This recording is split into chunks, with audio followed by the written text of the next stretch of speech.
Alrighty,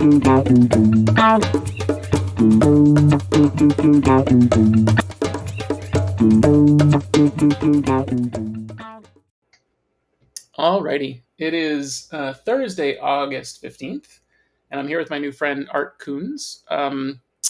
We met, well, actually, we didn't meet in person. I saw a presentation you did in Las Vegas, I guess that's now 3 weeks ago, at the Hypnothoughts conference.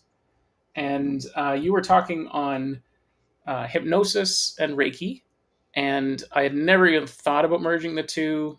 And what I loved about your presentation at the time was my recollection was like some people say you shouldn't mix the two, and you were like, screw it, I'm mixing it because people are receiving it and having results, and so there.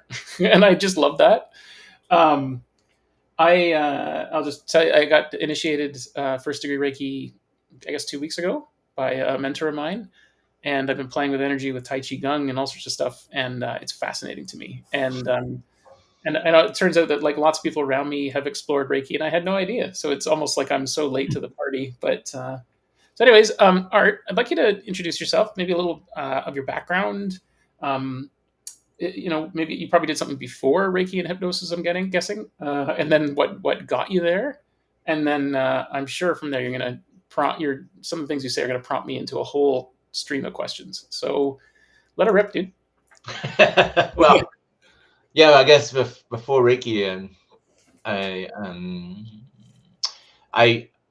was raised Protestant as a child, converted to Catholicism at 19, 20 years of age. So I became what do they call that?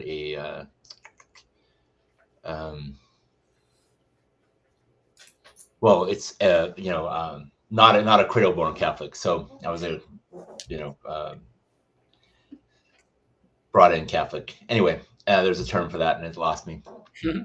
So anyway, then I became a Catholic there for a while, and I think really the Catholic Church. I started reading a lot of books about spirituality in the Catholic Church. Basically, when I started reading books regarding the saints. And by the way, this is not where I was thinking of going anywhere.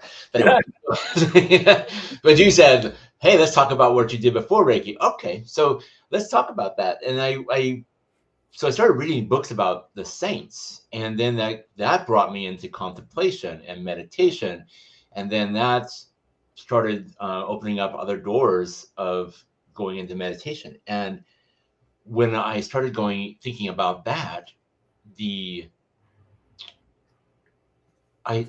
that kind of started opening up other doors, and really brought me to Reiki about 15 years ago. Was that I was basically, if you ever pulled the muscles in your back so bad that you're like now, laying in bed for several weeks, hardly unable to move. And so I was reading these books on alternate healthcare, and they kept mentioning things like Reiki. Reiki could be used for self-care. And I thought, well, that sounds awesome. And I just kept feeling this draw to learn Reiki. So I started looking for a class, and lo and behold, the class was like just several weeks away in my local area. And so I learned Reiki 1 and 2. For the instant, just basically, what drew me there was to heal myself. But once I went through the attunement, you probably had a powerful attunement when you did your Reiki 1, right? Yeah. Yeah. If that is like undescribable. Mm-hmm. So I had this super powerful experience that I've never had in any of my, religious upbringing, or even during meditation and contemplation. Never had that. It's like, wow, this is amazing. So I wanted to share this with everyone. So out the window of self-care, let's spread this everywhere. And I was driving back then before COVID, and stuff. We called these things Reiki circles, and people were putting on Reiki circles just for free everywhere. There was like 5 Reiki circles in my little local area, and I'm not in a big metropolis. I live in a tiny little town that has 30,000 people in it, and it's located between San Francisco and Los Angeles along Highway 101 in the San Luis Obispo County. but I was traveling all over the San Luis Obispo County, which has probably a max of around 100,000 people in it. And I was traveling everywhere, just giving away Reiki, just because it felt so good to give it away. Because as you are passing it to other people, you are receiving it as well. And I was having lots of fun with this. And I couldn't wait to become a Reiki master. So then about a year later, I became a Reiki master. And I wanted to teach that as well and pass that on. Reiki now was part of my life. And then I had this, about 5 years later, I had this amazing thing. And I was still scared of hypnosis. I was raised, my mom, she was never wanted to let anyone control her mind. And she'd go like, you can't let them in there like that and stuff. And so I had this taboo thing about Reiki or about hypnosis. But I had this extreme fear of swimming and water and putting my head underneath the water and whatnot. But my wife wanted me to snorkel with her in Hawaii. So I came across this hypnotist that was at one of my, because I spent 23 years in the military, Air National Guard. So at the Air National Guard base, I came across this hypnotist who said, hey, maybe we can, I can hypnotize you and release that fear. And she did. One session and boom, that 50 years of fear for floating on my back and allowing it be feeling like sinking into the water was gone. I went, holy cow, this is power. Hypnosis is powerful stuff. Combine that with Reiki, I'm thinking, and wow, what a synergy of energy, because Reiki is this very powerful but gentle energy that just goes in and allows you to heal yourself and open up all the meridians and energy centers and those types of things. And it really brings out those blockages that are stopping you from personal growth. Combining that with the power of suggestion, the power of direct and indirect suggestions is wow, I was like, woo, this is amazing. So off into a hypnosis school. I was looking for all different types of hypnosis schools, and I came across HMI, Hypnosis Motivational Institute, down in Southern California. It's one of the first hypnosis universities, accredited hypnosis universities, colleges in the Northern Hemisphere. So I went there, took the online program. And like I said, my whole thing was I wanted to combine the two. I'm thinking like that was my whole thing. But during that instructions with them, they're going like, energy stuff is too woo-woo. You'll just scare people away. And the people aren't ready for that yet. But that was me. That's me. So I felt incongruent, not combining the two. And at first, I created my website and mentioned nothing about my energy work and nothing about Reiki, but it just felt so wrong. And it just felt like it wasn't me. And like I mentioned in that class, I sought out the advice of a long time Reiki hypnotist, Shelley Stockholm. And she, I went to her and I mentioned what I wanted to do and how I wanted to go about doing it, which was basically based off my intuition. And she went, yeah, sounds great. You can't do anything wrong. You can't do this wrong. Just do how you're guided. And I went, yes. And that set it off from there. And so changed the banner on my website to Reiki-infused Hypnosis for ultimate success. Initially it was holistic healing, but changed that now to ultimate success. And we're off. And that's how I've been doing. So I've been combining now and actually perfecting that now over the last 9 years, making that more and more available and more understandable. So that's being a very long opening paragraph. Yeah, that was great. I've got 20 questions so far. I'll see if I can remember them. Awesome. So you don't take notes? I try, but then it looks like I'm not paying attention, and so I just do my best to. Yeah. I just go with what comes to mind, and it usually things come up. So you've been doing it for 9 years. It sounds like you got it dialed in. Are you teaching others to do it, or is like, what does that look like? No, I'm not at this point. My mentor is not happy that I'm not yet. Hmm. He keeps mentioning, when are you going to start teaching? When are you going to start teaching? I don't know. Yeah, I mean, you don't I have teach to. Reiki. I do teach Reiki, and I teach a meditational style of Reiki. So it's not like initially when I was trained to do Reiki, and I don't know what the other teachers are still out there doing, but initially when I was trained to do Reiki session, you may have some music playing so that they can, so the client can, tune in kind of like into the music, and it's very silent, and you're just basically sending that energy to them in the various different hand positions as you might have learned in Reiki 1. And then, did you learn to do any kind of meditation with that, or is it just like quiet and hand positions? Is that how? Well, the initiation, we didn't do any meditation, but I No, definitely have a meditation practice that I'm no, no, part no, not as a practitioner. When of. you do Reiki with a client, do you have a meditation that goes with it? Are I you haven't done saying a one. meditation out loud to them? I have not done a Reiki session with a client because I Oh, literally was initiated 2 weeks ago. yeah. All I've right. got 1,000 interests, but I am closing in on. I think this would be part of my own title for myself, or my own job description. I'm playing with the term energy strategist. So for Oh, me, it's flow, energy flow. So Reiki, Tai Chi Gong, meditation. I'm really into human design. I'm like, there's for me all the components are there for me to help someone. But I haven't, besides Reiki on myself, my wife, and my pets so far. It's still just very new to that space. If you had asked me a year ago, my wife signed up for a Reiki course, and then it didn't happen. And I was like, oh yeah, okay. And I was like, I don't know what that is.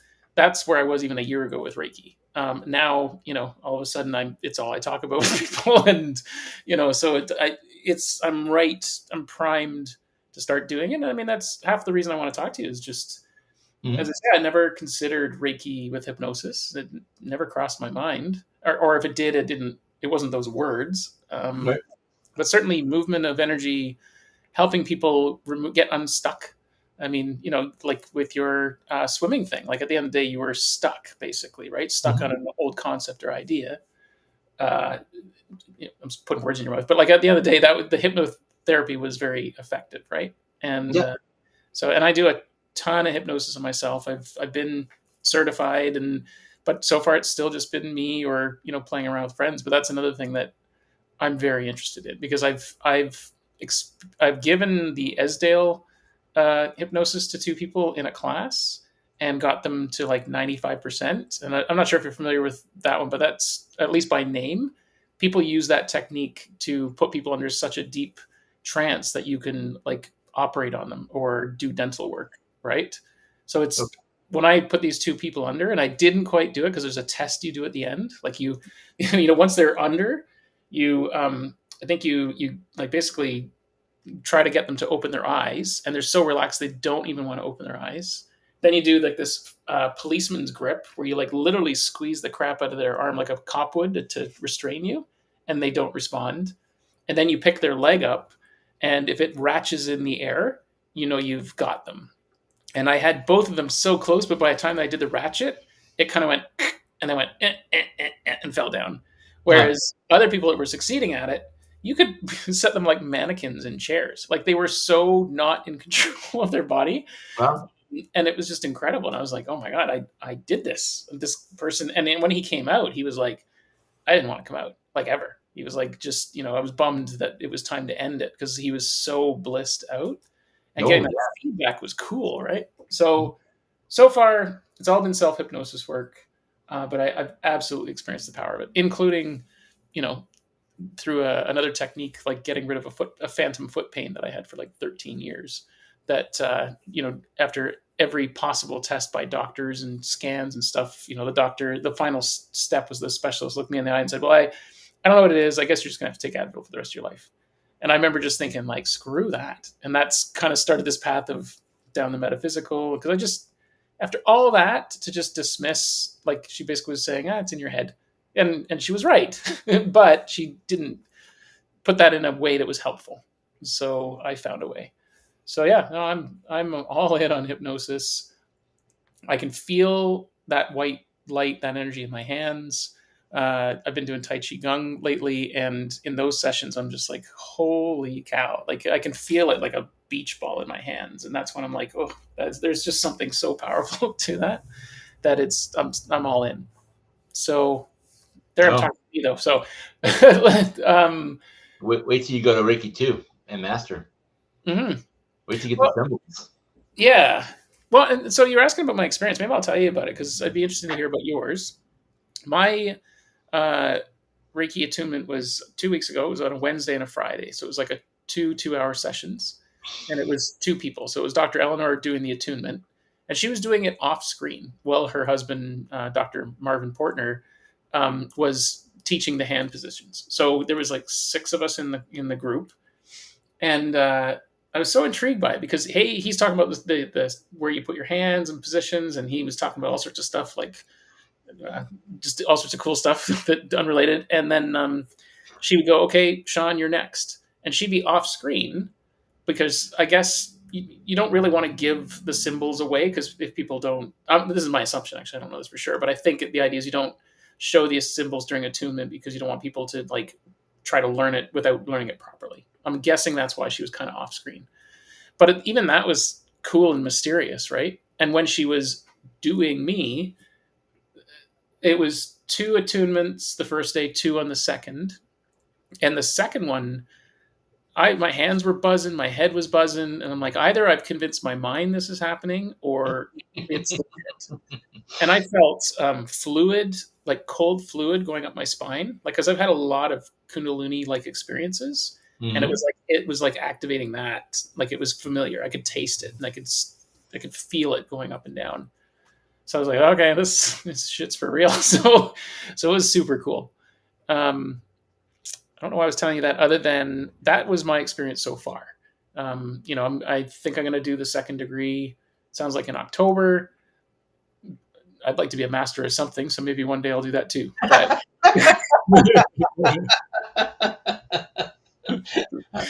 but right now it's sort of one step at a time. So what Yeah, about yours? Like, what was your your? home. You kind of describe your first experience a bit already, but what was your attunement like? Was it a private session? Was it a group? What do you remember of that? And maybe just could you talk a little bit about the 3? There's first degree, second degree, and I presume master is third degree, for lack of a different word, right? So, Sure. Well, my first degree, the during the attunement, there was, I believe, 6 in the class, and so we're kind of like in a line or a semicircle, and during the attunement part, and we had our eyes closed. He was playing some music, and he was going. He was doing the attunement to each one of us individually, but as a group. But our eyes are closed, so we saw nothing. Right? Keep your eyes closed. During the attunement, I had this amazing experience where I was like, there was angels, there was Michael, there was my father has passed away, my grandmother passed away, so they were both there, and it was like we're all holding hands and kind of like walking in a circle, and it was just at one point they were walking around me like I was still in a chair, and they were walking around me, and then later on I joined the circle, and it was, for someone who's never experienced that kind of vivid spiritual experience, it was quite amazing. hmm.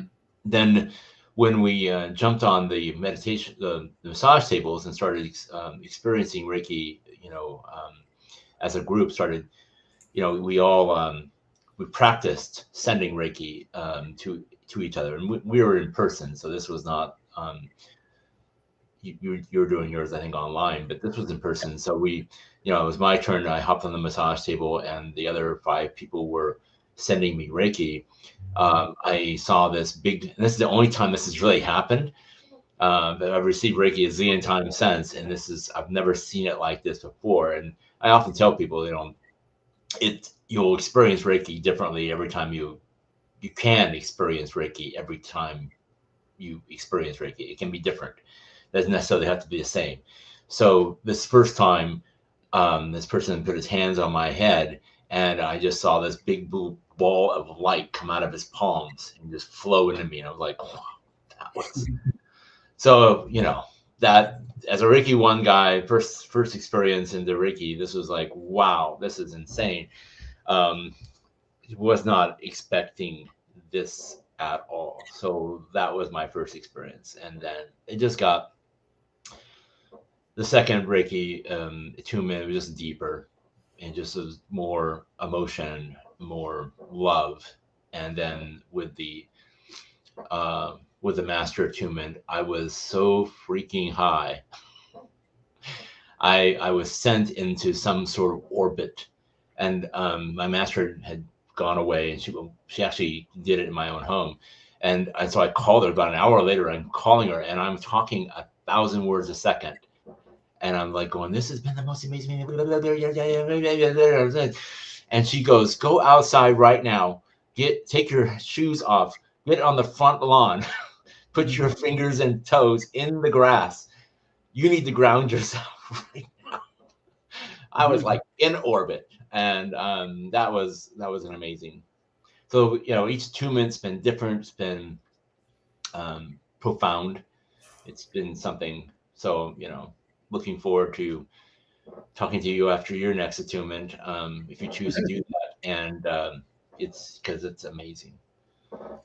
Yeah, well, when I, Like, yeah, I never saw visuals. I think a few people in that attunement did, mhm. and Dr. Eleanor had said that she was seeing things too, and I thought that was very interesting. I rarely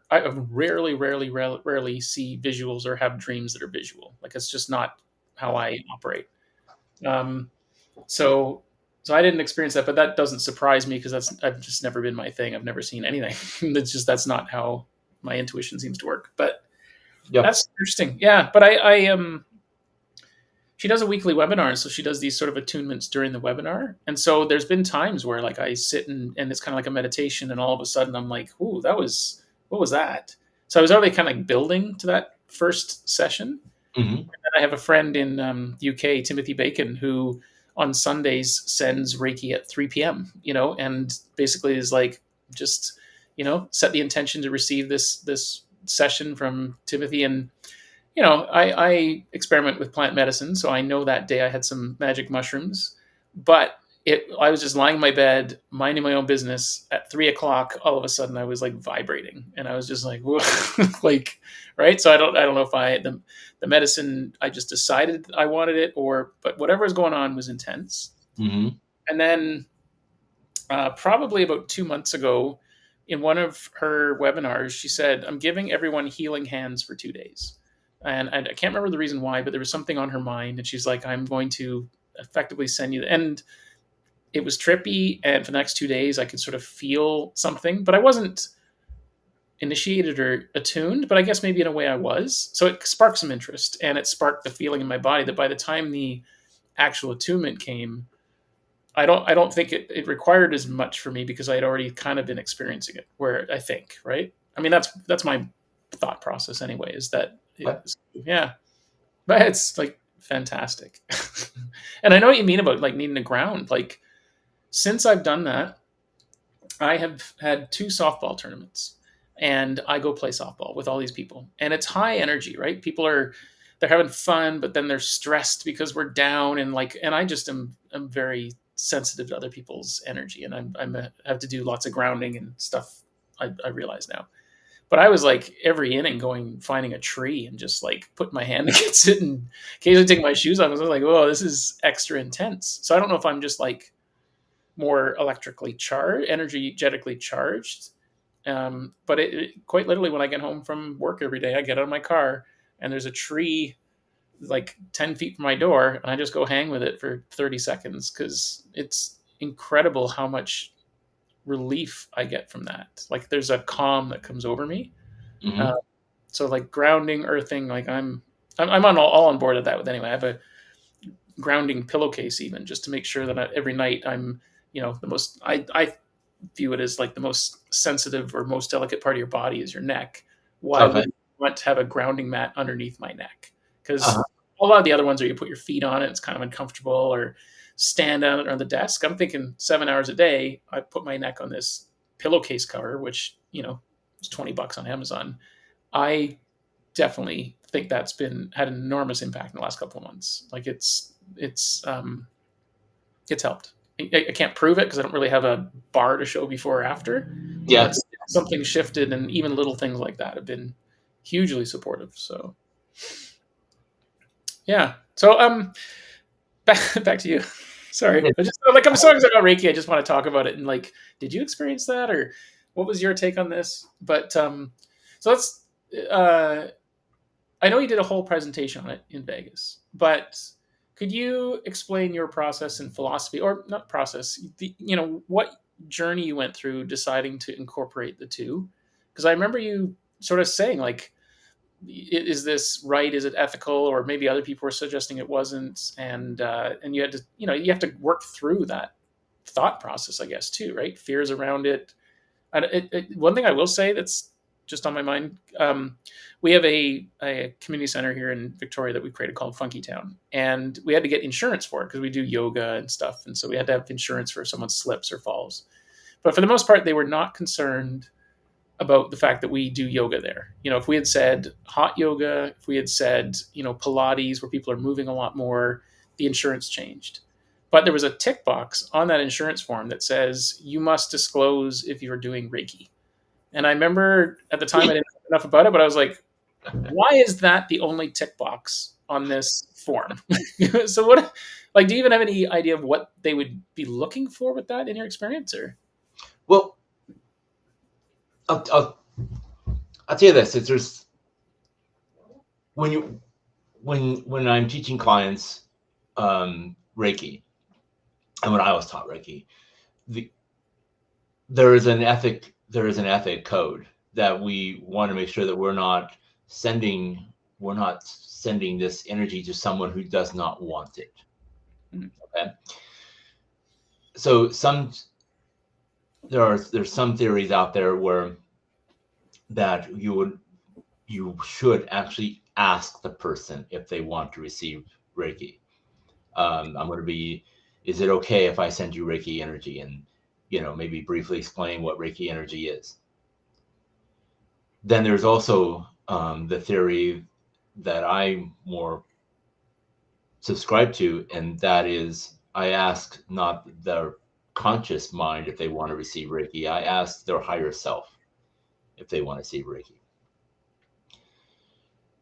And as I mentioned in the class, I'm not giving a disclosure form saying in this hypnosis session, you may be subjected to, Reiki energy. Are you okay with that? Because I don't do that. They're coming to me to experience a healing and of hypnosis. My website clearly states I'm a Reiki-infused hypnosis. Most of the people that come to me have seen my website.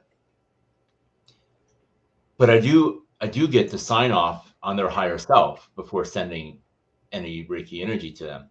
And then the other side of that is this: we all have the ability that there's Reiki is nothing more than divine energy.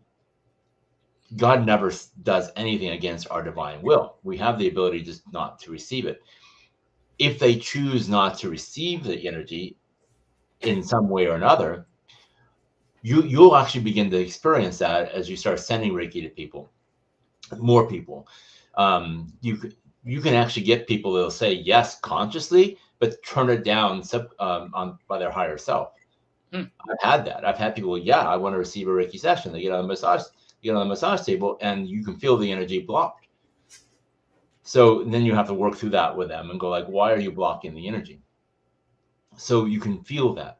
If I felt the energy blocking, I would just simply not wish to send it anymore. I would just simply intend not to send it. if I felt that they were blocking for another reason, I might ask them, why are they blocking this energy? Mm. And we can work through that. And that's how I normally handle it, is I just normally ask them, you came here, you wanted healing, you came to a guy that does energy work. Is there a reason why we're not able to flow this energy to you? It can also sometimes just be a simple misinterpretation of something. Maybe it's whatever that can be. They're unsure what it is. They're afraid of it. They maybe have a religious conviction against it in some way, shape, or form. And then these are some of the simple ones, and we can just work through that, and then they'll just turn it back on, and now we're flowing. So I'm not inclined to ask every single person verbally if they're in tuned to receiving Reiki energy, because you can tell that they're not receiving it. That's when they're not. Yes. Yeah. And they have the ability to say no. Just like there are people who actually come to receive a hypnosis session, and they know they're coming to receive a hypnosis session, but they're turned off from it. It's just a check.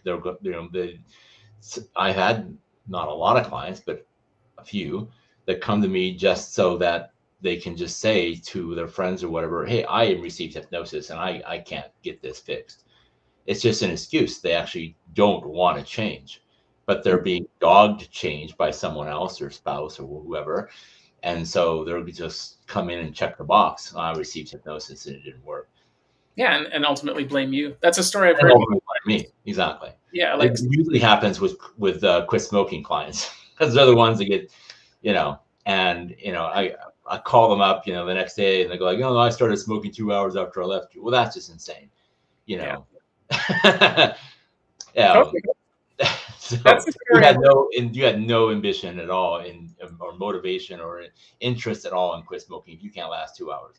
So especially after telling me you've quit before for other things, and you've quit for days and weeks, and you couldn't quit 2 days or 2 hours. It's a checkbox. That's definitely the story I've heard a few times, and sort of the advice I heard around, if you're dealing with a smoker, book 2 sessions, because if they're not serious about the first one, at least the second one is already in the bank, and we're gonna try again.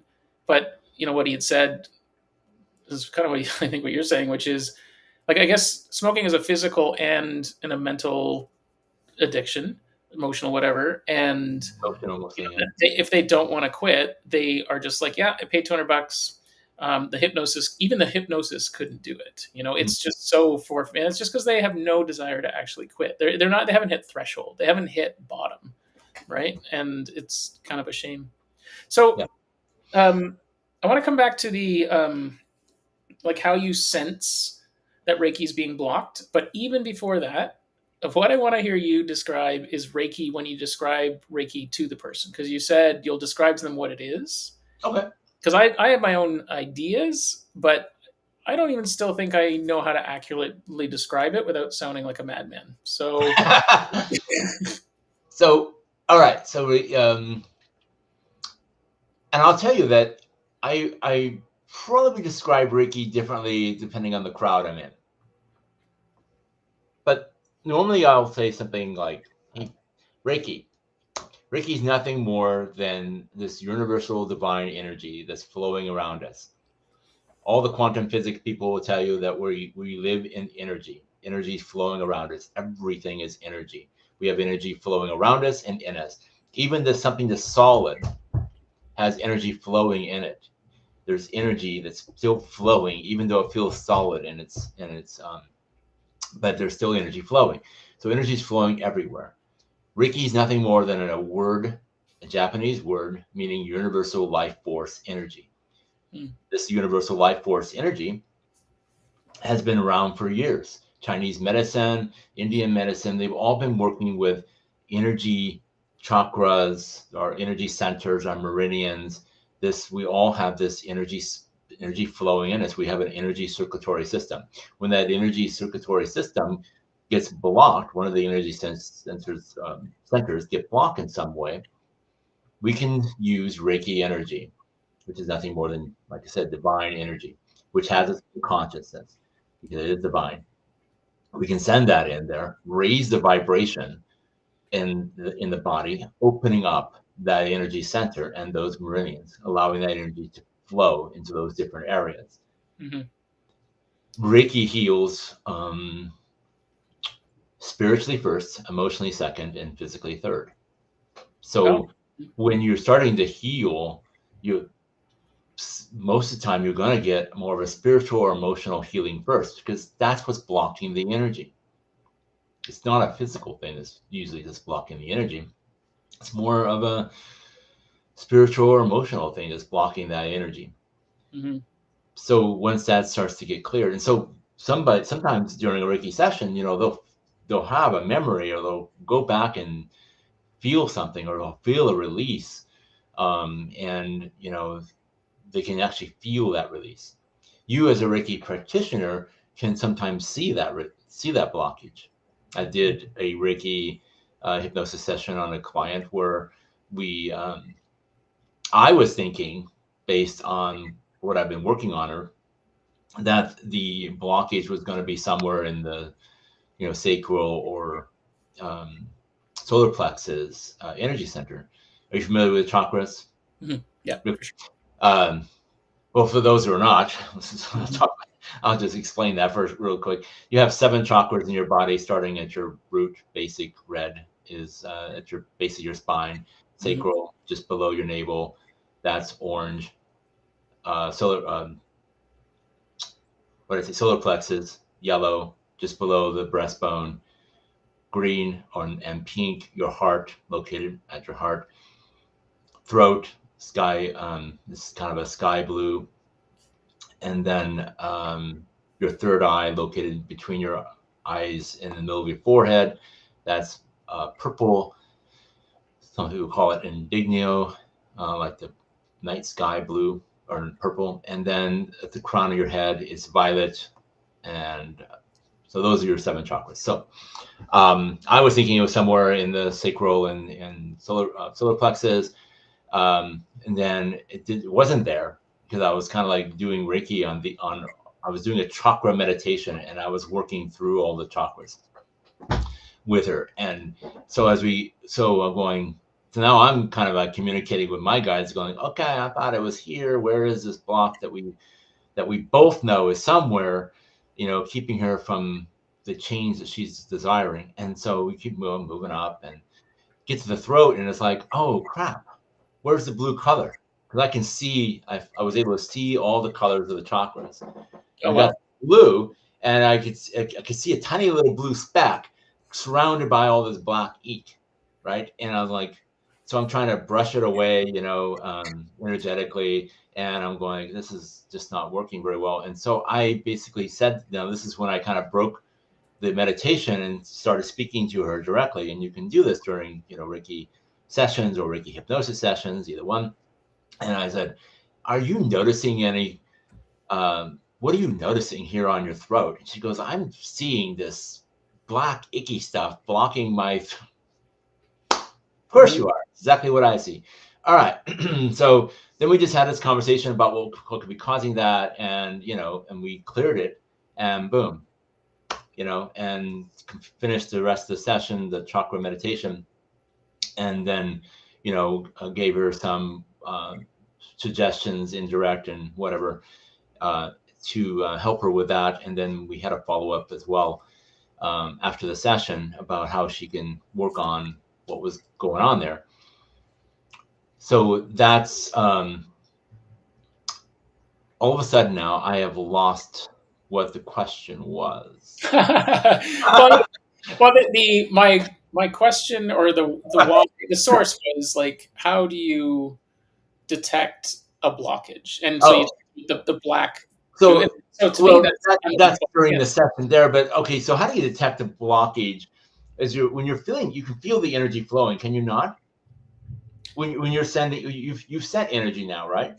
You've worked with your wife or your pet or something, and you can feel energy flowing, correct? To me, to my wife, to my pets. Yeah. My wife is But you felt the energy flowing. she doesn't give me a lot of great feedback. So generally, No. feel it in your hands. Can you feel the energy Yes. flowing in your Oh, hands? yeah. Yeah. Okay.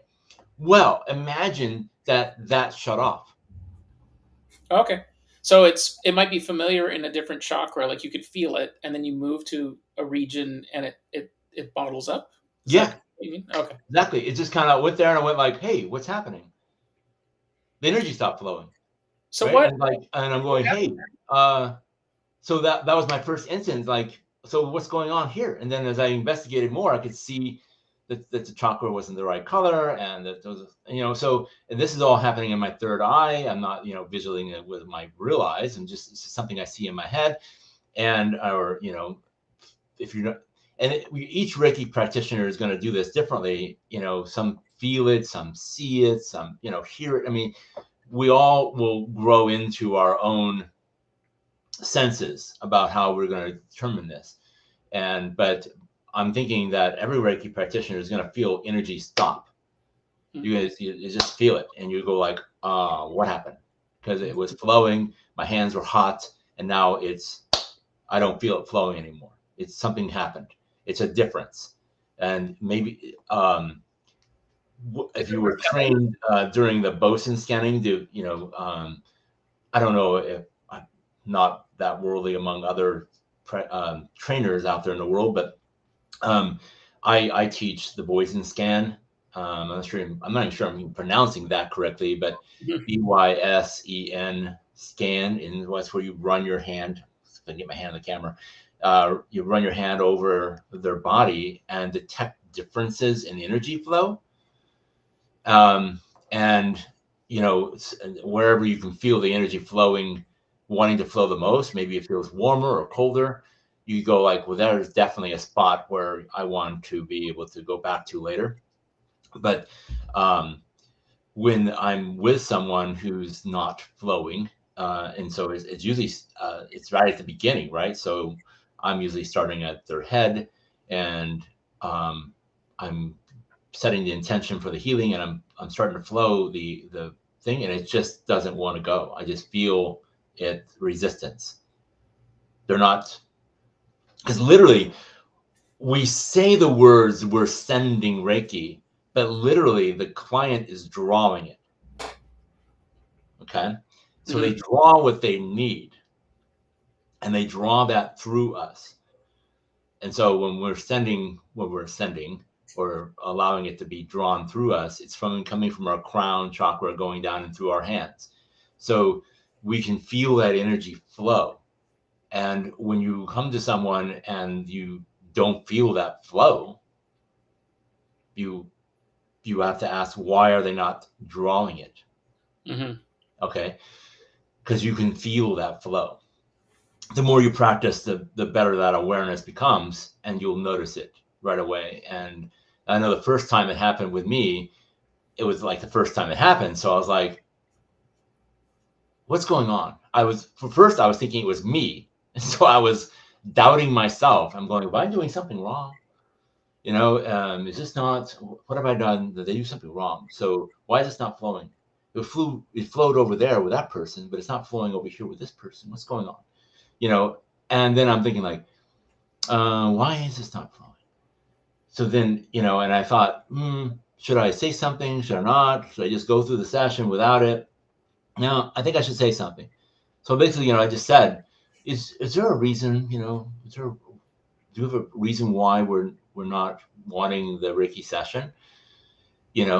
And I almost didn't want to say that, because that would because what if she said, oh, I do want the Reiki session, and and then it's on me again. So I'm making this wrong error in judgment or something. But I said, I'm feeling this energy not flowing. Is there a problem? And she was like, I'm really not sure I want this, and I'm like, okay, that's why the energy is not flowing. And I was right. And that, validated my feeling. So then I remembered what that feeling felt like, like that's what it feels like when it doesn't flow. So, but then we just cleared and so what's the issue? And I just kind of like asked her what the issue was, and we cleared it, and boom, the energy started flowing. So, do you remember So she had a blockage in her throat. She was resistant to the Reiki. You asked her about it. No, She didn't try to push she it back. wasn't resistant. Sorry? There was something blocking the chakra. Right. She was not resistant to the Reiki, just the chakra was blocked. Sure. But There was she did something say going to on you, with the chakra. she did say something like she didn't want to do it, or I forget the words you used, No, but no, no. This client was not that. oh, it's a different client. Oh, I see. Yeah. Okay. Yeah, no, that was a different client. So the client that I did the chakra healing with the blocked chakra, everything was flowing just great till we got to that chakra. That was the problem chakra. She knew she had a blockage in going forward and resolving the issue she wanted to resolve. We just didn't know where it was, and I thought it was down in the lower chakras regarding empowerment and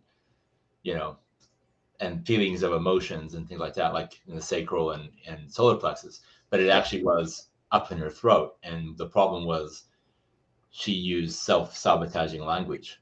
Mm-hmm. I was going to say, like, it's the throat's communication. It's manifesting. It's speaking your truth. It's all those things, right? So So and she you goes like, you I asked her, said, do you use self-sabotaging language? She goes, yes, all the time. There you go. Mm-hmm. So it was that. Yeah.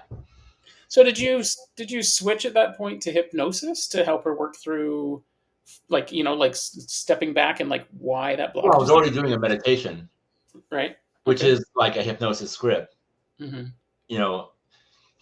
When you're doing hypnosis with or you want to do some group stuff with someone. Like when I first started I wanted to get into doing hypnosis in different places. For example, sometimes you get these people, they go like, no, we're not going to do hypnosis here. Okay, is it okay to do a meditation? Yeah, meditations are fine. Sneaky. What's the difference? Yeah, no, it's good. Oh, it's words, right? People have so words. the only thing difference is that, and this is what I was saying in that presentation as well, is when you're doing a Reiki hypnosis session, you want to use more indirect language. You want to allow the person's subconscious mind and spiritual level to really figure out what's going on for themselves. Mm-hmm. And so that's what I did with her as well. I didn't start using direct language, direct suggestions, as I might with hypnosis. I used indirect suggestions. I asked her what was going on. I asked her what she thought the solution was. I asked her to come up with the solutions. Right. So I didn't switch to hypnosis. I stayed indirect. I stayed spiritual. I stayed, in a more of a Reiki fashion, more of a meditative fashion with her, because I wanted to keep it that way. Hey, she's figuring this out on her own. She already figured out what the blockage was. Because I just simply asked her, what do you think the blockage is? I'm self-sabotaging myself in my language. Well, there you go. She already knew that. I didn't tell her that. She didn't know that going in the session. So she's already figuring it out. I don't need to tell her. I need to keep her active going. So what do you think the solutions are? I'm just going to let her access her higher self. She's in a very, very, very, very relaxed state at this point, right? This Reiki energy is flowing through, loosening up all that stuff.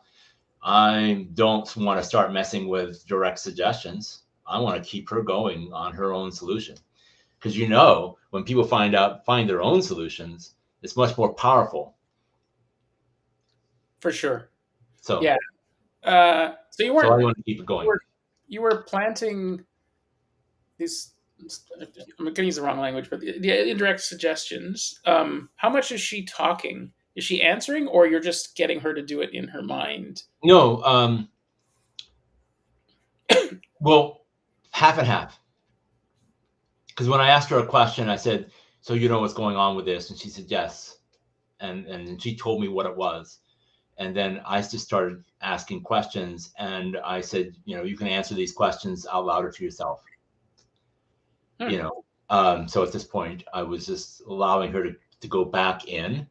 And I was just kind of like leading her like in a meditation going, we can go here where we can go there, and and just allowing her mind to just kind of guiding her. Because I think some of the times when we just do a Reiki session and we're not doing any kind of meditation with it, we're thinking, we're assuming that the person is able to figure out how to handle the stuff that's coming up. And I think it helps to guide them a little. Because some of the people that we see, this could be their first time they're going into a spiritual level thing. They may not know how to handle what's coming up. Totally. So we might as well guide them a little, and we can, if they want to speak, they can, and we can guide them from there. If she'd asked me a question, what should I do with it? I think she did, and I think she did, and so I switched into kind of a quick little hypnotic script of throwing stuff away. So I kind of went into, but I used light, and I just said, no, this Reiki energy is flowing around this chakra right now. You can just start tossing all this negative verbiage into that light and watching it be transformed, watching it disappear, float away, drop into a fire pit. However your creative mind wants to dispose of this stuff, you can start doing that now. And then I think I had her nod her head when she was done. And then I may have even mentioned a few things just to kind of help her out with some emotions, maybe it's some frustration or anger, maybe it's doubt, maybe it's guilt, maybe it's shame, just to kind of cue her on some of the emotions so she can think like, is there any shame? Or is there any guilt? What I'm saying? To kind of help her get there. And then if there's anything else that I always kind of leave it open at the end too. If there's anything else I haven't said or that, you want to drop in there, just let me know, or just drop it in there. Watch it being transformed, watch it go away, just encouraging her to dispose of it. And then, when you're done, nod your head and we'll move on. And so that's what we did. When she's done, I moved up to the next chakra. And yeah. Okay. So we talked about the session. I would like to hear your process beforehand. Like, what do you do to warm up or prepare? Then I am curious a little bit, like during the session, do you get a high out of it? Like I've heard some people like they get energy back themselves. Do you end up having to be careful not to hold it? And then what do you do afterwards? Like, do you go like, oh, get off of me, we're done? It's like, is it kind of like a 3-stage process? It is. Yes, there is a 3-stage process. Okay. So beforehand, I do a little meditational prayer. And I asked for my guides, Michael, Yusui Sensei, my own. I have 2 guardian angels. I asked them to come in and help me with the session, to guide me, to direct me to during this session.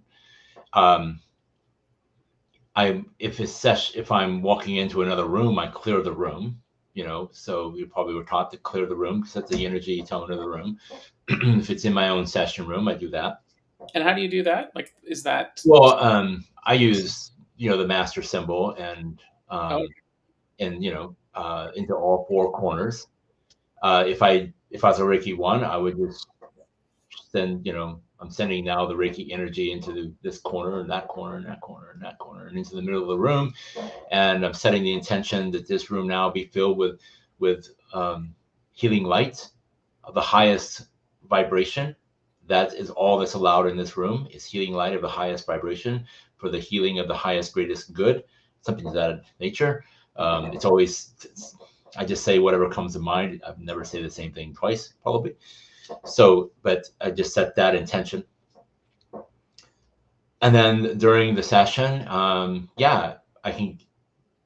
sometimes, start to get a little high off of it.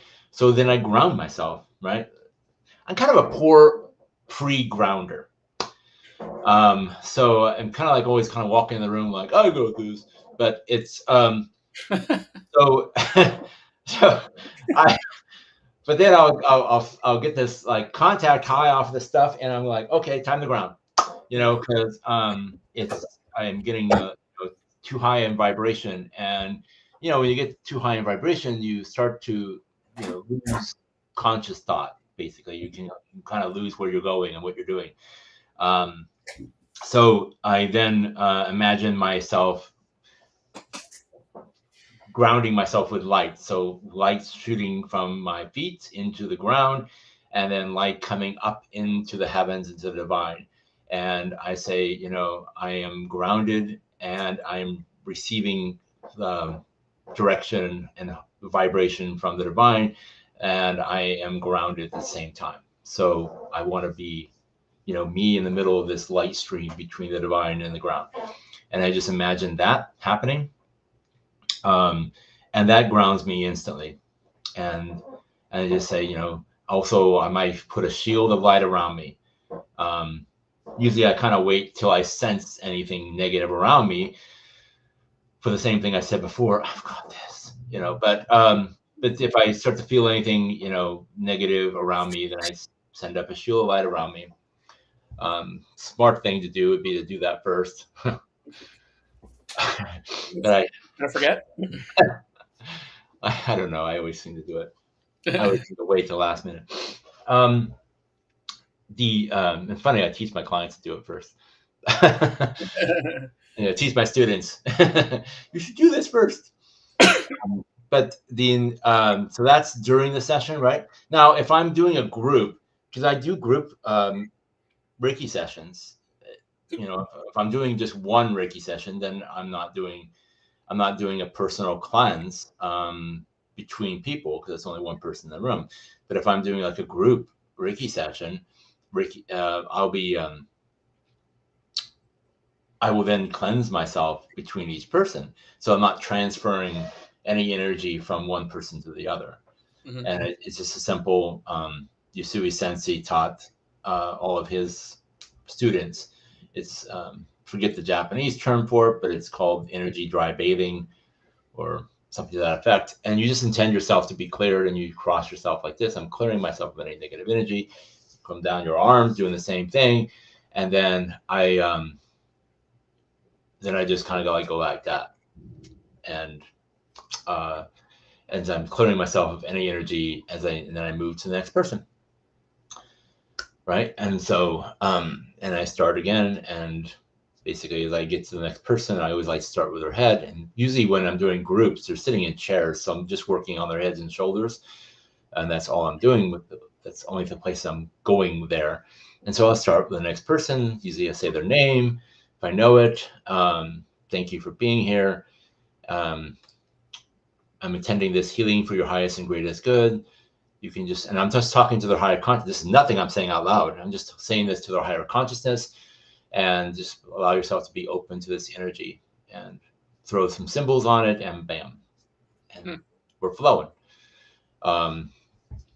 So, and I'm just communicating with their higher self. I'm not saying anything out loud.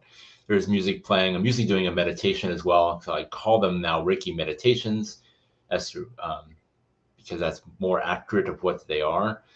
And so now and then I just continue on with the meditation, whatever it is whatever the meditation is. So during that time of switching, it's usually a pause in the meditation, a natural pause in the meditation. So from one to the other. Mm-hmm. And then the meditation. So it's a guided verbal meditation, but then you're spending a lot of time with each person. Okay, cool. Interesting. In a group session, like how many people? And then at the end, you want to be what? So at the end, yeah, it's not like I wanted, as you said, just get off. No. So at the end, again, I like to activate my chakra or my meditation by putting my palms together. And so I come together and I thank my guides, and then I like to doing this. This is a wonderful thing to bring yourself back into back into the room, basically, kind of like out of that higher vibrational meditational stance that I get into during Reiki. So I'll bring my hand as I breathe in. I bring my hands up to above my head, and then I breathe out, and that just kind of like resets me. Mm-hmm. So So your guides, I mean, again, Sean of 3 years ago would have been like, okay, whatever, dude. Now, but I have had my Akashic records read by someone who gave me like these are various guides, and it was done by someone else reading my astrology, I guess. I've had a spiritual coach in a session take me into kind of a meditation and then kind of like walk me through kind of going in a 360 and having my guides like introduced to my guides, but they weren't the names you mentioned, which I believe are more names that other people would resonate with. Like mine was like one guy's name was Bernie and one was Ted, and in my mind I'm like, I feel like I'm making this shit up just to get through this session. I have But Jonathan. I have Jonathan, Max, and Sam. okay. And how did you come to that? Like, what do you remember? Was it just over the years they've appeared? Was it an exercise you did? Do they like? What does that look like? Meditational sessions. Okay. So So I like to do meditation and journaling in the morning, and during the process of doing, and then my journaling is more like automatic writing type journaling, and so it came out through there of like, who's talking to me? mhm. Who's speaking to me right now through this journal? And it was, the first one was Max. What's your purpose? Why are you here? And I know Jonathan has been my guardian angel for like ever and ever and ever. So who are you? And he said his name was Max. And so what's your purpose? I'm here to help you grow your business. Okay. Oh, cool. So Max is not in part of Reiki sessions. He's just there to guide me in my business. So he comes out with business advice during journaling sessions and stuff. So and then Sam came out for the same reason. And I got to tell you, the first time I heard Max, I'm going like, really, Max? That's not a very angelic name, is it? Let's pull out the cards of all the archangels here. And is there a Max in here anywhere? Yeah. So I had my doubts too, and so I had to say to myself, is your name really Max? I asked him several times over several days. So really, is your name Max? Really? So.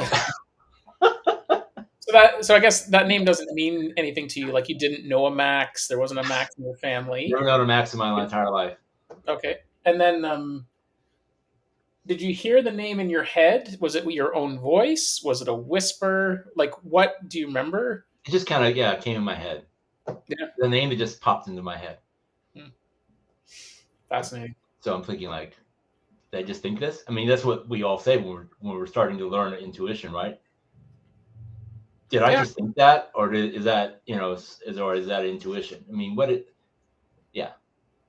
I was on a podcast with a friend this morning, and it was about comedy and stand-up comedy. We kind of riff and stuff. But within the first 3 minutes, we got talking about a gig he had coming up, and he started clawing at his neck. And in my head, I had this, it wasn't a voice. It was just like, ask him about his neck, you grabbed your neck when you said this. And then it was just like pure intuition. I started asking a couple of questions, and like his eyes just became saucers, and he was like, I don't know how you knew to ask. But like I saw some things because I've learned some things about human behavior, but it was still a voice inside that was like, ask him about this. And I used to ignore that voice. Like I didn't even think I heard it, but it was like, ask, just ask. Like there's no harm in doing it. And so it was during a live cast of a comedy chat, but then we actually like dealt with a little bit of limiting beliefs, just real time for like 90 seconds. And I was just like, wow, I think I've always been capable of that, but I wouldn't listen to that voice because I didn't trust it or believe it. And lately I'm just like, no, that's a harmless question I'm going to ask. And it's incredible the response I get. Like it's quite literally, you're reading my mind or something. And I'm like, no, there was clues there, but my mind did say to me, ask. And again, it wasn't a voice, it wasn't a vision, but it was like I don't even know how to describe it. It's like a tickle in my head. It's not physical, but it's like a nudge that is such a whisper that it would be super easy to ignore. Like just completely could have missed it. Yeah, it can. You can just easily discount it. Mm-hmm. Mm-hmm. Yeah. I've learned not to discount those. I sometimes get these as I'm walking out the door going like, did you remember something? Or should you get this? Or um, you should ask about that. And I used to discount those and then I'll get someplace and go like, gosh darn it. I had this little voice telling me I should go, do this or ask for that. And now I needed it and I didn't have it because, whatever. So I've learned that when that voice pops up, I listen, Hmm. you know, So, and then, go ahead. well, like automatic writing is something I don't fully understand. I have a grip on it. I've never tried it. I've never even felt called to try it. But I have another friend. Her name is Gail, and every morning she gets up around 4 in the morning, which I've heard a number of people saying that's like the best time to meditate. There's something about the lunar position in your time zone. Oh, 3 to 4 is like that's when you can channel most. And by 6 in the morning, she sent 2 poems via email to her news list, and like she just channels these poems. And I've sat with her. I'm like, do you know what you're writing? She's like, no, I literally am just writing down what's coming through me. And some of them are like, in fact, not even some of them, all of them are brilliant. Like it's just like she's like a human chat GPT for poems, right? And it's just like uncanny. And I'm like, I want that skill, or at least I want whatever content or creative energy for me. And I think right now, I could easily say I've just never tried it. Like there's some resistance of like I don't understand what I would do. So when you do automatic writing, like do you have a process? Do you like it's I do my this meditation, I sit down, I get quiet, and then do you just literally put your pen on the page? Are you looking at what you're writing? Is it just chicken scratch, but it flows and somehow comes together? Like like if you ever watched a Bob Ross painting, like when when Bob Ross would paint, and I grew up with him, like when I was sick, having if I was sick, I had chicken soup and watched Bob Ross painting. That was bliss for me when I was 8. And sure enough, he goes to make this painting that I understand he would have already practiced, right? He always made 3 copies of each painting, one for his neighbor, one for the show, and one for a vault. And so he knew what he was doing when he did this painting because he had a plan. But it was fascinating watching him because sure as shitting, every single time he did a painting, he'd have this mountainscape, and then he would grab his little putty knife and just go like a piece of black splotch. And he'd be like, ruined it again. And he'll go somewhere else and work on stuff. And then by the time he comes back, like that spot was so important and was so nonsensical. That was like is that like I just couldn't imagine the talent that he had for doing that. And I'm just telling that because I don't understand automatic writing and somehow tied it to Bob Ross. So all right. Well, interesting enough, I was first introduced to automatic writing by a psychiatrist who was helping me to get over an issue with my mom. And he didn't call it automatic writing, and I had no idea that's what I was doing. And I never did it after I got done with the issue. But he told me he said it was a hot pen method of journaling. I want you to just put the pen on the paper and I want you to write anything and everything that comes to mind. You don't stop for grammar, punctuation, nothing. You never stop the pen. You continually write in the pen. You don't worry about capitalization, nothing. Just keep writing. Even if you're writing the same sentence over and over and over again, you write everything that comes to your mind. And I did that. And that was a way of venting out the issues that were going on with my mom. But what happens through that is that in the beginning, you're writing consciously. But then soon your conscious mind gets tired. Just like hypnosis, right? You're putting a conscious mind to sleep because it's now going like, I'm done with this constant writing stuff. And it just kind of goes away. And then all of a sudden, you're now accessing subconscious answers, the answers you already knew that are in you. And at some point, your writing changes. It's kind of weird. And now you're coming up with answers. And it's crazy is if you ask yourself a question, you get an answer. And it just flows and it's coming because you've already trained yourself to write everything that comes to your mind, no matter what it is. And then so if a question comes to mind, you write the question down. And then all of a sudden you wrote the question down and now the answer is there. And now you're writing the answer down. And at some point you're almost going like, wow, is this really freaking happening? And then, so I did that and then I put it away. I thought it was just one thing that I did to solve this issue. And then I became a hypnotist. And a couple of years ago, I was introduced to Jenny Brittner. She was up in San Francisco. She was at HTL. She does automatic writing. She teaches it. She mentioned the book in one of our mastermind classes that we had. And so I went out and read this book called It's called Automatic Writing Experience. I think it's what it's called. So and I read this guy's book and I took on his format.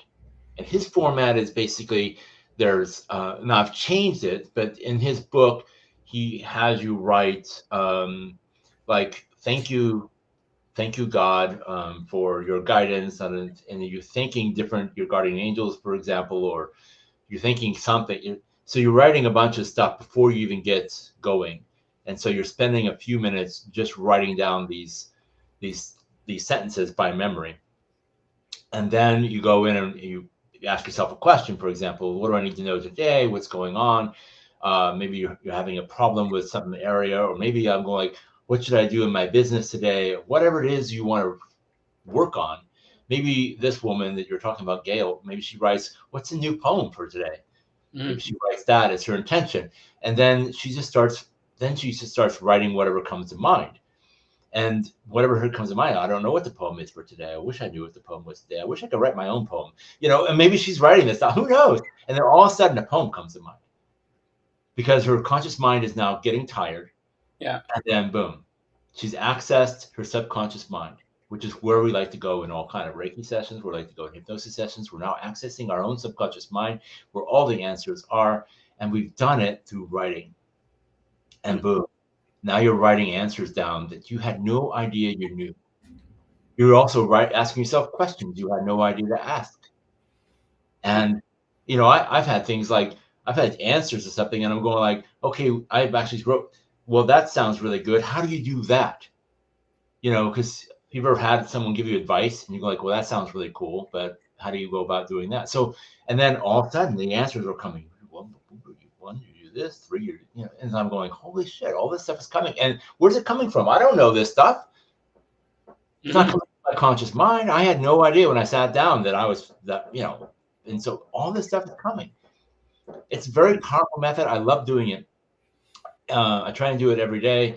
It works out to about 5 times a week.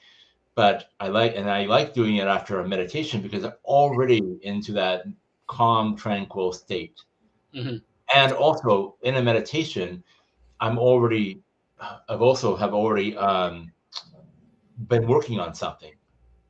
Maybe a problem has popped up. Maybe a limiting belief popped up. Whatever it is that popped up in my mind, and now I have food to go. Okay, so now I need to work on this. Mm-hmm. And so that's what then I immediately take it to my journal. And so what's up with this that I just discovered in meditation? And now I'm going to work on it through the automatic writing, which is just the next step of clearing whatever that limiting belief is.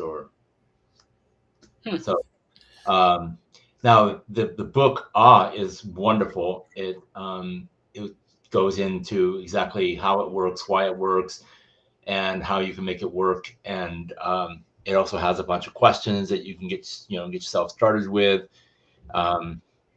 So it's a wonderful book to start out with. And I can grab that link. I think I bought it on Amazon or something. Yeah. No, I could feel resistance in me because I don't like reading, so I'm usually an audiobook guy. So I guess my first. I bet there's an audiobook. But is there visuals in it that are required, or is it pretty much just describing a process that I can see in my describing a process? Okay, yeah. And then the other part is I resist writing at all costs. I've been in computers for 30 years. I'm a typer. And so my handwriting is awful. So part of me is like, ugh. But I know I've had so many. I can't read my own writing after this. No, you No. just get the answer and you don't really worry about reading it then. You just. If it's a really cool answer that I want to remember, I'll summarize it afterwards. Hmm. So yeah, you already said you don't worry about grammar. You don't worry about punctuation. You It's don't just even worry about legibility then. You're I basically can't even just. read it. I can barely read it after I'm done. Okay. So because you're writing so fast, because the stuff's coming so fast at you. Hmm. So I'm using shorthand and all kinds of stuff just to try and keep up with what's flowing in my head. And I can barely read it. But if it's like something I want to refer back to, so once it's and we also set a timer. So we just do this for like 10 minutes, Hmm. and I just do it until the flow stops, and then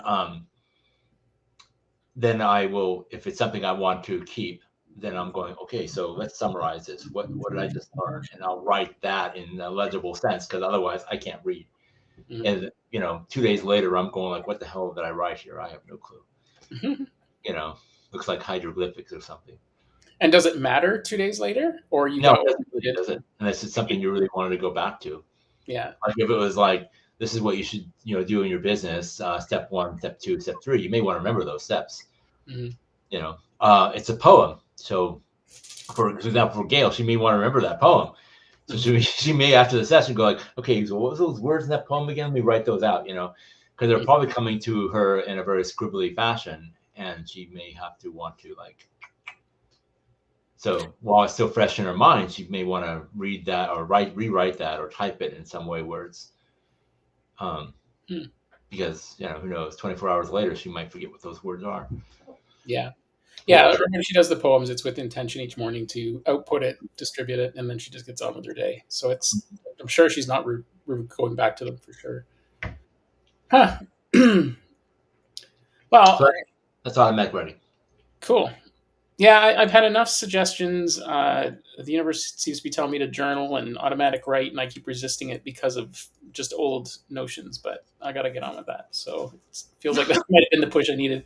So thank you for explaining that, because I had a sense that's what it was, but I just kept imagining my penmanship. I think that was my block. Was like I don't even know if I'm going to be able to read it, and I'm going to be agitated. But if I'm not worried about that, and I'm just asking questions and then asking for answers, just let that flow. So.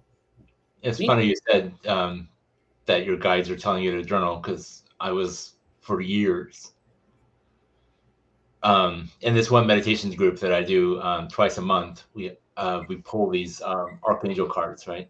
And I kept pulling this thing out, to journal. And I would laugh at it.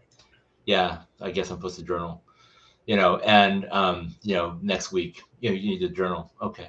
Then next week it might be a different card, but then the journal card will come back again. And it just kept coming and kept coming and kept coming, and going like, okay, finally, all right. I finally gave in, and what they told me was, when I started, okay, I'm here, I'm going to start journaling. Great, because now we've got lots of things we want to do with you. There's lots of things we want to do. There's lots of things we want to get done. We want to use you, and blah blah blah. So they were just waiting for me to get on board. So. Well, and so when I say guides, I'm still in this state where, like, I did that exercise where there was Bernie and these people, and I've gone back and it's just not quite resonated. But when I say guides, for me, it's my YouTube feed, which I recognize as AI in my watching history, but it's uncanny. Like if I'm like I'm frustrated, what do I do right now? I'll just refresh YouTube, and the first or second video is literally what I was thinking about, and someone with a little things. I'm like, okay, if that's how I'm getting some of this information. And then the other one is, and in human design we call it projection. So when you're in someone's like when someone's projecting, you're in their sort of projection field. And so I will have held space for someone. I'll be like, I've talked to them, I've listened, we've had an engagement, and quite often it's been for their benefit. Like there's nothing really there for me. I was just holding space.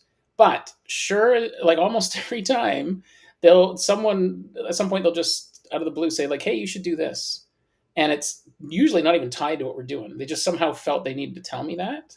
And so, each time it comes, I'm like, oh, yeah, there it is again. And so, like journaling and automatic writing, that it's probably been 30 times, different people.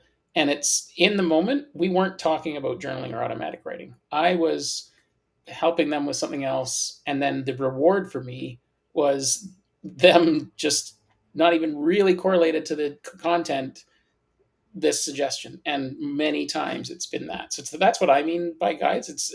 I mean, I think we're all different. We're all wired differently. I kind of view us all as satellite dishes and we're, whatever. But that seems to be how my guides work so far. Now, maybe doing a meditation and automatic writing might change that even. Like maybe I'm just not actually, like I liked how you described that. They sort of said to you, oh, good, you're paying attention now. We've got so much to tell you. So maybe I've just been blocking it too. So yeah, that's curious. Well, I do know that they're going to reach out and get a hold of you, however they, in a way that you resonate with. Mm-hmm. So it's not going to be the same that I resonate with. For sure, we're all different. It's another tool. Mm-hmm. It's just another tool that you can use to connect, to ask maybe ask certain questions and get certain answers more quickly than waiting for a YouTube videos to refresh or whatnot. Though that's a great way. I mean, I'm glad they're reaching out that way, and that's good. They can reach out. If you're looking for an answer, you might get it on a billboard, Mm-hmm. or the side of a truck that drives by, or someone just making a random comment in a grocery store line, Mm-hmm. and you go like, "What the heck?" Yeah. I was just thinking, you just answered my question. They'll communicate to you however they can. Mm-hmm. It's just automatic writing is an awesome tool to make it happen faster. But you can also be asking you might be asking a question you don't get an answer for, and then that answer might come from a YouTube video, a billboard, or something else. So not in the writing session, but it arrives later. Yeah, I've had some like that. I'm trying to think of an example, but like a turn left sign. But right when the sign appeared in a construction zone for turn left, it was like, yeah, it's time to turn. Like it was one of those like that sign was for me. Not that often, but there's been a couple times, and then some synchronicity will occur later. I'm like, okay, well, yeah, I know what you mean. How are you doing for time and energy? I've got a bit more time, but I want to be respectful of yours. Oh, I'm good. Okay. Well, let me hang on a bit longer here. What? I mean, I learned of you through Reiki and hypnosis. I've learned a lot more about automatic writing today. Are there other, and we've talked about meditation. What other strategies do you employ? Like, is there something that you never miss every day, or every week I do this, and why? And I guess the question is more about supporting your practice that you're doing.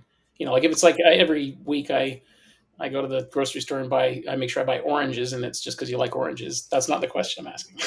But like we all have routines. We found habits that suit us. What ones maybe support the kind of work you're doing?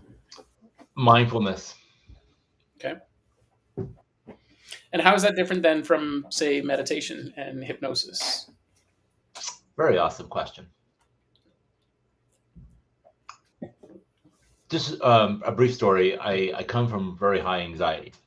I had high anxiety most of my life, to the point that it was creating central serous retinopathy in my right eye, which is a condition where the serous part of your blood begins to seep out of your eye veins and collect between the eyeball wall and your retina, which creates a type of feeling, does create somewhat of an eye pain, but you now begin to look like, when you're looking out, your vision now looks like you've just taken crinkled up wax paper and thrown it over your right eye. And that's what basically what it looks like. Eventually, if it continues to happen because the retina is now disconnected from the eyeball wall, it no longer is receiving any type of fluid or nutrients and support. So it's basically drying out there until it can be reattached, until you can get rid of the fluid. Had zillions of laser surgeries on my eye to fix this issue. And it's related to stress and anxiety. The majority of men who have severe type of anxiety are very prone to this type of disease, this eye condition.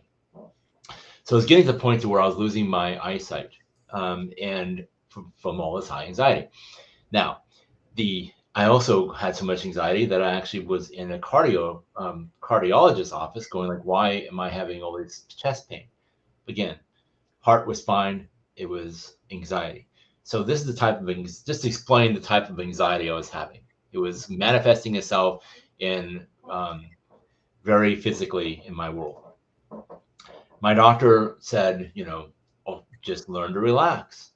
Whoa, okay. Like that's so easy. I was already meditating. I'm thinking like, this is the key. I will meditate. And I was meditating daily to try and get myself calm. It wasn't working. I'm already in the Reiki world, doing Reiki, stuff and doing Reiki on myself, doing self-healing sessions, not helping. When those trigger attacks, when that anxiety hits you, there's meditation. You can't run into a room and start to meditate. And so there's just a lot of things that were missing to help me to handle the stress and anxiety that I was experiencing. Come into the hypnosis world, and I'm thinking like, no, this is too powerful for hypnosis. I really didn't think that hypnosis could actually fix it. It was actually 3 years that I'm been a hypnotist now, and I'm still struggling with this stress and anxiety, thinking that hypnosis really can't do anything about this. But then I also kept hearing that hypnosis works for stress and anxiety. So I went out and started researching it, figuring out how I can handle this through hypnosis. Well, I came across a guy. You probably saw him at HDL, Richard Nongard. I heard that name. Yes. Richard Nongard he's a licensed psychotherapist as well as a hypnotherapist. He started following him. He started becoming one of my online mentors. He taught mindfulness, and he used mindfulness because in his psychotherapy world, he was using mindfulness for addictions, and drug addictions and alcohol addictions, and those type of things. So he was using mindfulness for there. So I started learning mindfulness. Now, the difference between mindfulness and meditation is that like I said, I've been meditating for years now. When I was introduced to mindfulness, So when you're meditating, you're just you're trying to focus on something, mantra or whatever, and that's all good. It's a great way to get you into a calm state. But when you start to take mindfulness, there's something about I had to learn. Mindfulness taught me to learn to breathe differently, and so I started breathing deeply into my core. And so and now I breathe into my core all the time. But I do it subconsciously. I've retaught myself to breathe through my core. What I learned that with people with stress and anxiety that deal a lot, they have switched the breathing. All their breathing now is coming from their upper chest. And so they're always breathing up here. And basically, when you start looking at how that affects the chemical production in your body, breathing up here is a stress response. What does stress response do? Releases epinephrine, cortisol, adrenaline. What does that do? That increases your stress and anxiety. You start breathing into your core, into your stomach, and that tells your body, your subconscious mind, that you're safe. Because you won't be breathing in your core if you're under a stressful condition. So if you start to breathe into your core, and then allowing that breath to come all the way up to the top, that signals your subconscious mind that you're safe. That releases dopamine. What are the other ones? Serotonin, and all those feel good ones, right? You feel safe ones. So just by learning to breathe through mindfulness, it taught me to become more calmer. And like I said, I've been meditating for years. And when I learned mindful breathing, which is one of the easiest breathing meditations to do, which is simply be aware of your breathing. Just simply be aware. Just close your eyes and be aware of your breathing. Perhaps that's the rhythm. Perhaps it's what it sounds like. Perhaps it's the muscles that you're using. Perhaps you can feel the air coming in and out. And I teach mindful breathing to every single client that comes to me because I use it as my induction. It's part of my induction. First thing I teach them to do is close your eyes, take 3 deep breaths into your core. If they don't know how to do that, I teach them right then and there how to breathe into the core. Then close their eyes. Imagine or become aware of your breathing. I teach mindful breathing as part of the induction, and then I go into a normal hypnotic induction. But mindful breathing has been my go-to thing. Then, once you've done those couple of core breaths, you've done some mindful breathing, you're so calm, you're getting calmer now. And one thing you can't do when you're in stress is critically think. Your mind, all it wants to do when it's in stress is react. It wants to flee or fight. So you cannot think of any options. You can't think of anything to do. All you can think of is, oh my God, I'm going to die. Whatever that is, whatever the process comes, whatever it is that you're under stress about, you can't think of any way out. Yeah. If you do a couple of breaths, you start to mindful breathe for a few moments, and it can just be for a few moments. It can just be like this. Now your mind is already calming down because you've changed your breathing. Now you're becoming aware of your breathing. And through practice, it happens for me very quickly. And now I'm thinking like, so what are my options? What's the worst case scenario here? What's the chance of this worst case scenario happening? And you're critically thinking now, and you're going like, well, the worst case scenario is this. What's the chance of that happening? 0. So what are my options? Oh, I've got time. I've got this. Boom. I am no longer in a stressful, I have become aware that when my stress starts to rise, I'm automatically go, no, why, what? And boom, I'm back down to calm because one, I'm tired and done with the anxiety world. And I'm into calmness, and mindfulness created that change for me. And that's become my niche for hypnosis. I do stress and anxiety very well. And I want anyone that has stress and anxiety to come to me because I can teach you tools that help you to just eliminate that. Now, I've read where you can cure yourself from anxiety. I don't think that's going to happen. I think you just become aware of it because that's what I've done. I become aware of it. My awareness is so acute that I can sense when I start to rise. And I just apply the tools and bring myself back down. Yeah. I handle whatever it is, whatever the stress might be. And I find solutions or, whatever it is that's going on. And I bring myself right back down into a calm level. And I never let myself rise above a 5 for sure. But I'm probably resonating between, a 2 and a 3 on a stress scale from 1 to 10, because I never want to get any higher than 5 ever. And I have various different tools. Most of the time, what I just did handles most of my stress. If it keeps coming up, then I'll go into a meditative state and go, why am I doing this? And I start to imagine whatever it is that I'm trying to do that's being blocked by some anxiety.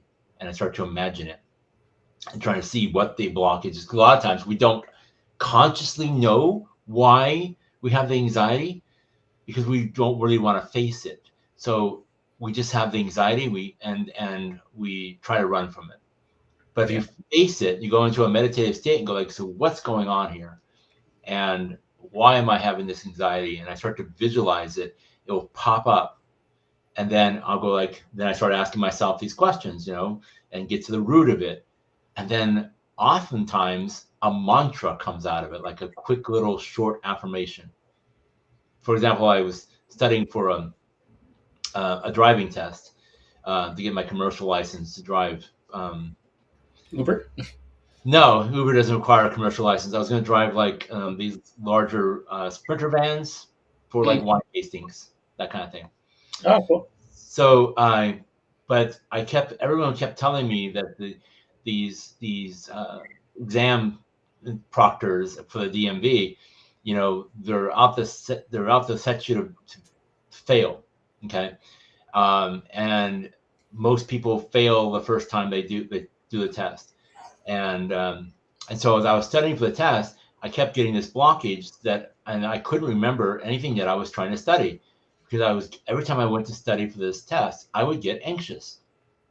And finally, I just got tired of this. And I was trying to solve it my normal way, which is just breathe and go like, I've got this. What are the worst case scenario? Blah, blah, blah. But nothing was happening. So there was something root that was below my conscious level that was blocking this. This is the example of how I use this thing. So I actually got frustrated and like, this is it. I'm done. I sat down in my chair and I started to visualize the exam. And boom, it popped up. I had a fear that the exam proctor was going to be intimidating. Mm. And I said to myself, well, I know how to handle that. I give presentations. I'm been in Toastmasters for like, I don't know, 8-10 years. They trained us how to handle, people that are obnoxious and that kind of thing. I can handle that. So how am I going to handle that? And I came up with something, and then it said, what other fears do I have? Oh, I have a fear of failing. Well, what happens if you fail? What's the worst case scenario? I retake it. Okay, and if I retake it, I'll take it with the experience of the fail, so I won't fail the next time, right? Yes. So what's I really need to do? So this is me just working this out in this meditation, and I said, I just need to have fun. I need to let go of the fears and have fun. And that became my mantra. Let go, have fun. And so whenever the stress came back up, I just simply said, nope, let go, have fun. Let go, have fun. I did that through the entire test. I did make a couple of mistakes that would have intimidated me had I not had this mantra. And I just kept saying, nope, let go, have fun. Nope, let go, have fun. Passed the first time. That was my mantra. And I had set this up in meditation. And so every time I said, let go and have fun, it brought me right back to that empowering energy that I didn't care if I failed, right? I'm just going to have fun. I'm going to let go of all that, and I'm just going to have fun. And because I did that, I kept myself in this higher vibration, and it kept my mind acute and awake and alert. And I was just in the right space to succeed. And I've done it. I've used it before in other things as well. Probably not as hugely great as that one. I actually wrote a blog on that, called it has I'm not sure exactly the whole title of the blog, but it has something to do with exam. I think the word exam or test is in the title. But I talked about how I use this system to succeed in exams, and that you can use this for succeeding in all kinds of different things. But so I would say that the one thing that's probably changed my life that I probably use a lot, if not daily, is mindfulness, combined with meditations and affirmations. Is that I use this mindfulness to keep myself out of stress and anxiety and into a more positive, happy mood. Oh, cool. I mean, I appreciate you clarifying mindfulness, because I think that's kind of how I think about it, but I hadn't put it into words. So, like in meditation, but it's breath work, it's awareness of anxiety. I have lots of anxiety, and I've come up with my own. I mean, that's why I got into half the stuff I was, is I was highly anxious. Um, the, the one thing if you're open to it, I've got a tweak to what you're talking about breathing that I learned from my tattoo artist who filled these in. So basically, I was highly anxious, and it was, it hurts, right? It was like 4 hours, and it's trauma to your body. And this kid's like, he's not a kid, but he's like 31, and so, but he was talking about breathing in through your nose, right, and breathing out and breath work, and you had said it yourself, like, you're telling your body you're safe. The thing that he changed about my breathing, about anxiety and safety, was maybe the first couple of breaths are in through the nose and out through the mouth, but eventually, like after about the fourth or fifth breath, I switched to out through the nose. And his suggestion was, our bodies were genetically wired thousands of years ago that when you're in fight or flight, you're running from a saber-toothed tiger and it's trying to kill you, you're breathing out through your mouth. So your body's physiology is going, if you're breathing out through your mouth, you're still not believing that you're safe. But if you breathe out through your nose, you're signaling to your body that, you're physically safe. So in your head, you can still be anxious about the reasons, but it's an extra physical signal to your body that it's happening at a physiological level. And that changed my breath work practice quite a bit. Like, so to me, I breathe out through my mouth when it's more stress or, anger, like, ugh, it's like that breath out, right? But when I am careful about, say breathe in for 4, hold it for 4, I usually send it cross-eyed to my temples and try to hold space there. And then I breathe out through my nose, but I'll hold it for like 10 seconds or extend it for like 10 seconds, but being careful to go through my nose because my body goes, oh, okay, we're physically fine. And then it allows me to kind of detach from that sort of splenic physical fear, at which point it's just getting into what is the anxiety again. So it's like a minor tweak, but it made so much sense when he was just like, what are you doing when you're being chased by an animal that's trying to kill you? Because that was the reality for humans hundreds or thousands of years ago, less so these days. But there was a time when we weren't really at the top of the food chain, So, Yeah, and the body remembers that, right? So I found that really, that has sat with me. And then the other thing I tried recently, and I've had a couple people try, and again, I'm big into human design, and you talked about the chakras. In human design, there's 9 energy centers, and so the idea is that in 1781 we mutated, and the chakras are actually, they're there, but it's actually an old mechanic that we all actually have these 9 centers, and so it's a whole thing. But some of us have it, the head defined, and some don't. Some of us have the root defined, and some don't. And so it's how we handle anxiety or pressure. Those are pressure centers. And oh my god, I just completely forgot why I went down that tangent. Other than to say that it's completely gone. But no, it's gone. But those were clues for me anyway that allowed me to. Oh, I know what it is. I've noticed, because I experiment with people, because I talk to people about human design all the time, and I can look at the mechanics of their particular meat suit and ask questions. And those of us with or open heads seem to respond well to this exercise, which is you get the person to close their eyes first, and then you get them to breathe in and hold their breath, and then you say, try to think of like multiple things at once. And because your eyes are closed first, you're now holding your breath. It's like your brain is being signaled by your body, like, oh, he might kill us. So all of a sudden, the brain is just in like, when's he going to breathe again? When's he, like? There's only one thought: is when is he going to like breathe again, right? And but it works for some people and not others. And I've correlated it so far to this idea that some people have an open head center, or like, what's the top guy?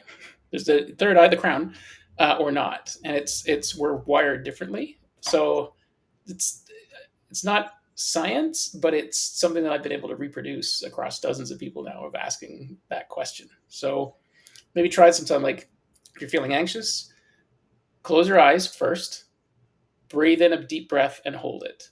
And then try to think. Like, try to think of all the things that you're thinking at. I find most of the time that you cannot. And so it's a great way to just kind of go, okay, I'm going to hold my breath for 60 seconds and let that toilet bowl stop swirling for a bit, Yeah. and then you can go into your breath work and do all the things that are, the tools for maintenance. So Cool idea. yeah. I want to talk a little bit about the breathing. Okay. I do things a little differently.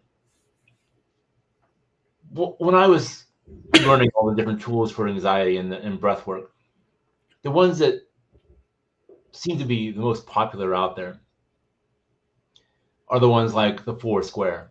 Breathe in 4 seconds, hold 4 seconds, breathe out 4 seconds, right? Mm-hmm. Or what's the other breathing? There's all where you time yourself all the time, where you like time your breathing. All right. Mm-hmm. So whenever I try and time my breathing, this is me.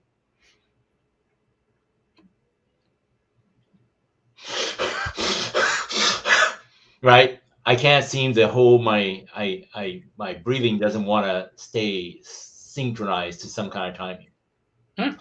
So for me, those don't work when I have to breathe now. So I've switched them. And so I have I don't think they're my own. I think I may have picked up on them somewhere else, but so the type of breathing that if you want to do a time breathing is I'll count how many seconds it takes me to breathe in, and I'll count how many seconds it takes to breathe out. And I'm trying to make the out breath longer than the in breath, but I don't care. Yeah, I don't care if it's 5 seconds or 7 seconds or 10 seconds. Just so the key is the point on the breathing thing is not actually, I don't believe, it's not actually how long you breathe. The point is that you're taking your mental mind faculty from whatever it is out here to inside. Yep. And so you can do that by counting the seconds and breathe naturally, then for me, it works better. And then interesting you say about breathing into your nose. I get clients that tell me that they've been taught to breathe in through their nose and out through their mouth, and into their nose and out through their mouth. And I don't do that. I breathe in and out through my nose.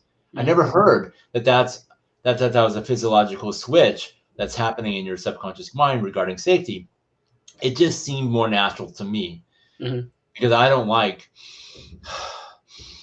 never have.